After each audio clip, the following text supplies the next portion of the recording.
Kali ini kita membahas peradaban Mesopotamia.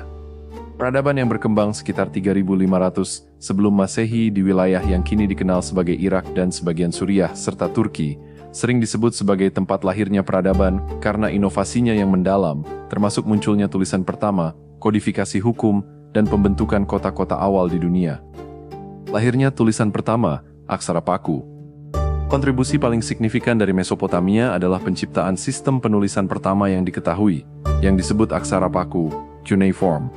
Asal mula, dikembangkan oleh bangsa Sumeria di Uruk sekitar 3200 sebelum Masehi. Awalnya, tulisan ini menggunakan piktograf, simbol gambar, untuk pencatatan administrasi dan perdagangan. Seiring waktu, sistem ini berkembang menjadi karakter berbentuk baji, paku yang lebih abstrak, dibuat dengan menekan pena, stylus, berujung miring keloh, tanah liat basah. Aksara Paku digunakan untuk mendokumentasikan segala hal, mulai dari transaksi bisnis, surat menyurat, hingga karya sastra epik seperti epos Gilgamesh, dan juga hukum. Hukum tertulis merupakan tonggak penting dalam peradaban manusia, memastikan aturan yang seragam dan konsisten. Kode Urukagina, salah satu upaya kodifikasi hukum tertulis paling awal yang diketahui adalah dari Raja Urukagina dari Lagash sekitar tahun 2300 sebelum Masehi yang berusaha mereformasi ketidakadilan sosial.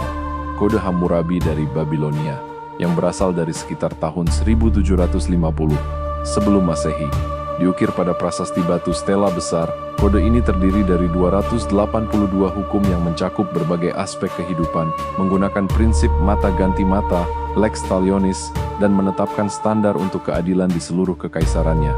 Mesopotamia adalah rumah bagi beberapa kota negara, city-states, pertama di dunia, yang berkembang pesat berkat pertanian irigasi yang efisien di lembah sungai Tigris dan Eufrat. Dianggap sebagai kota sejati pertama di dunia, Uruk memiliki populasi yang signifikan, struktur sosial yang kompleks, dan arsitektur monumental, termasuk kuil-kuil besar, zigurat, yang berfungsi sebagai pusat keagamaan dan administrasi. Kota-kota penting lainnya seperti Ur dan Nippur juga menunjukkan kompleksitas perkotaan yang canggih, dengan pembagian kerja, pemerintahan terorganisir, dan stratifikasi sosial yang jelas, menandai transisi dari masyarakat agraris pedesaan menjadi peradaban perkotaan. Singkatnya, peradaban Mesopotamia meletakkan dasar bagi banyak aspek fundamental kehidupan modern, berinovasi dalam komunikasi tertulis, pemerintahan yang adil melalui hukum, dan organisasi masyarakat dalam skala perkotaan yang besar. Oke sahabat unik, sampai di sini penjelasan tentang Mesopotamia. Jika sahabat unik ingin tahu fakta-fakta lainnya, silahkan kunjungi video kami yang lain.